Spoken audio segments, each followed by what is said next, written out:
pessoal do primeiro ano. Hoje a gente vai dar continuidade aí ao nosso estudo envolvendo funções. Hoje eu vou falar para vocês sobre nomenclatura, tá? Quais são os nomes, né? Quais são os conceitos por trás de uma função. Então vamos lá. Para falar sobre a nomenclatura envolvendo funções hoje, eu vou partir de um exemplo, tá? Que é o exemplo que vocês veem aí na tela. Ele fala o seguinte: considere os conjuntos A, 1, 2, 3, 4 e B, 1, 2, 3, 4, 5, 6, 7, 8, 9, 10.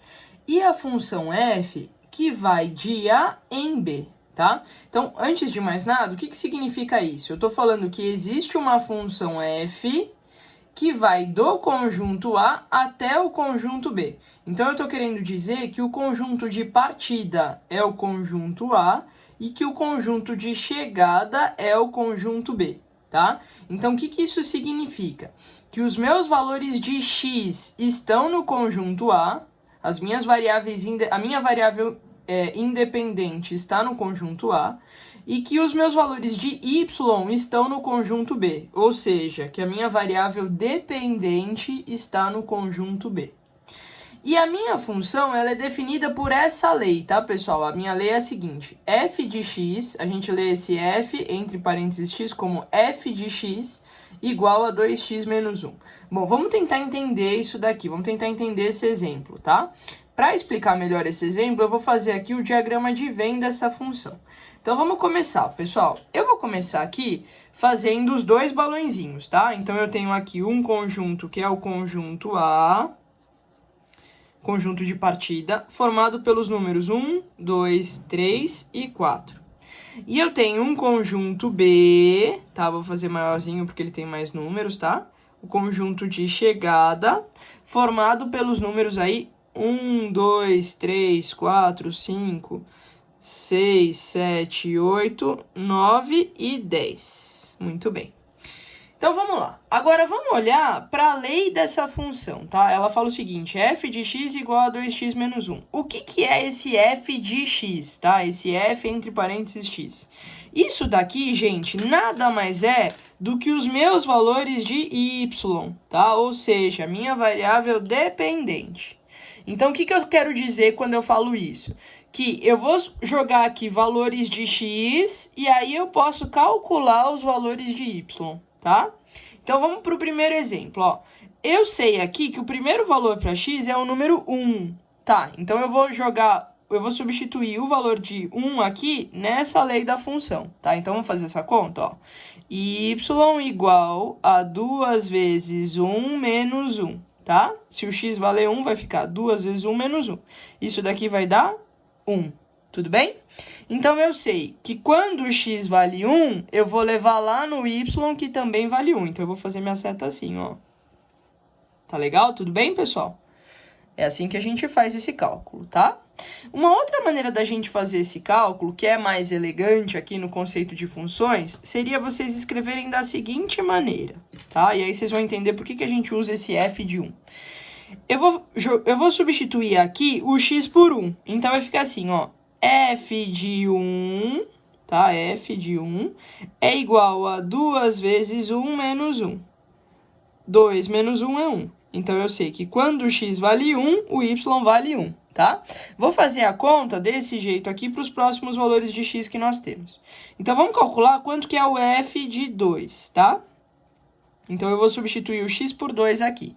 Vai ficar assim, 2 vezes 2 menos 1.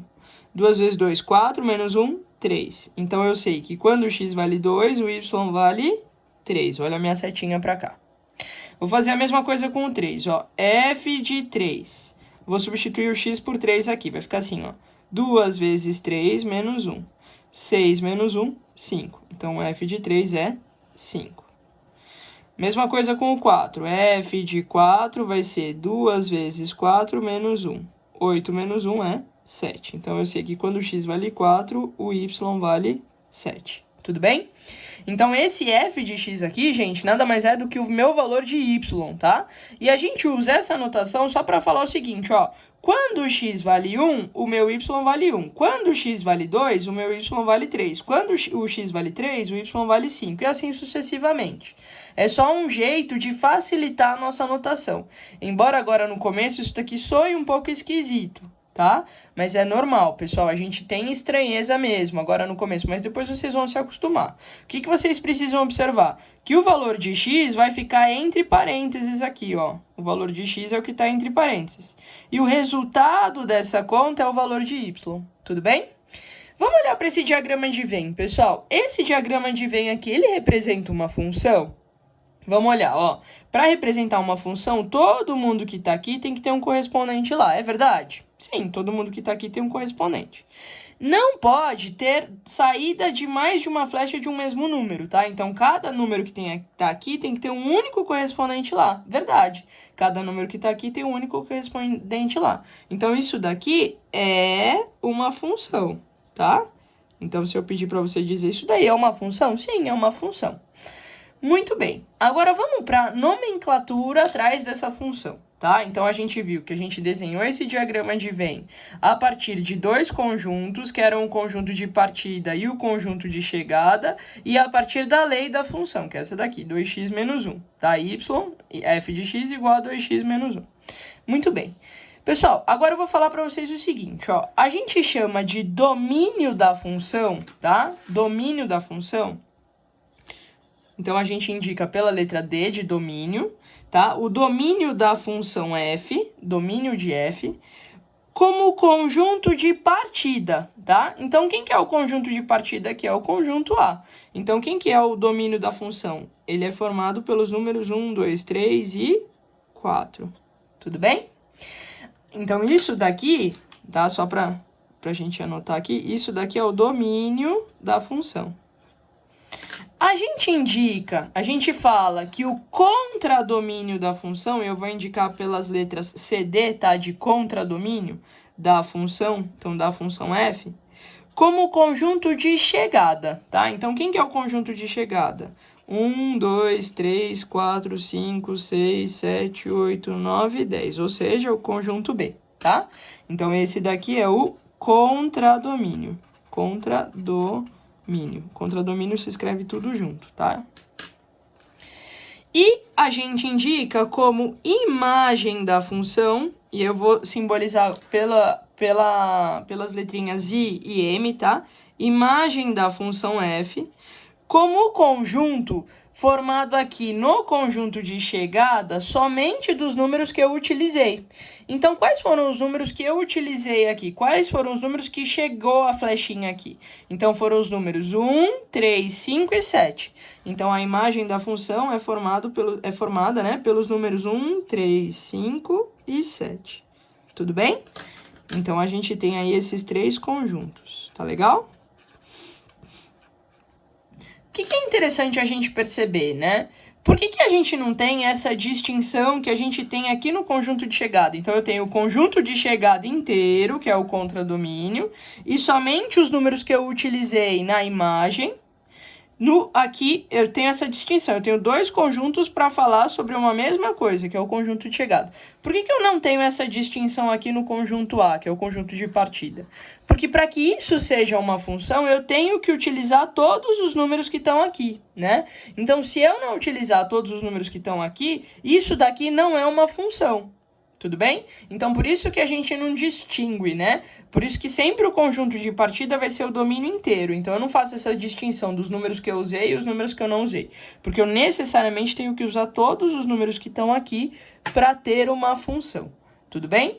Então, essas são as nomenclaturas que eu gostaria de que vocês prestassem atenção agora no começo. Tá legal? Domínio, contradomínio e imagem. E como que a gente fez esse cálculo aqui para chegar nos correspondentes, tá legal? Então, ó, o que é muito comum a gente dizer, né? Então, usando os exemplos o exemplo que eu coloquei aqui. Por exemplo, quando x vale 4, o meu y vale 7. Então, eu posso falar o seguinte, ó. Eu posso falar que quando o domínio é 4, a minha imagem é 7, tá? Tudo bem? Então, eu posso perguntar assim para vocês, qual que é a imagem quando o domínio é 3? Quando o elemento do meu domínio é 3. Então, quando o elemento do meu domínio é 3, a minha imagem é 5. Qual é o elemento do domínio cuja imagem é 3? O elemento do domínio cuja imagem é 3 é o número 2. Tá legal? Qual é o elemento do domínio cuja imagem é 7? O elemento do domínio cuja imagem é 7 é o 4, tá? Qual é a imagem quando o elemento do domínio é 3? Quando o elemento do domínio é 3, a imagem é o número 5, tá? Tudo bem? Então, esses nominhos aí, esses nomes são nomes que vão aparecer para vocês, tá legal? Pessoal, eu espero ter ajudado, tá? O que vocês vão fazer? Eu indico que vocês leiam no livro esse conteúdo, tá? A única coisa que eu não falei para vocês aqui nessa aula foi sobre o zero da função. Então, isso daí eu vou falar mais pra frente, para não confundi-los agora. E vocês vão fazer os exercícios que eu vou indicar para vocês aí no roteiro da aula. E na quinta-feira eu vou entrar ao vivo pelo Zoom para tirar as dúvidas de vocês da tarefa, tá? Então, confiram a tarefa, confiram o gabarito lá no final do livro. E aí, qualquer dúvida, na quinta-feira eu vou esclarecer para vocês numa aula ao vivo, beleza? Até a próxima, pessoal. Obrigado.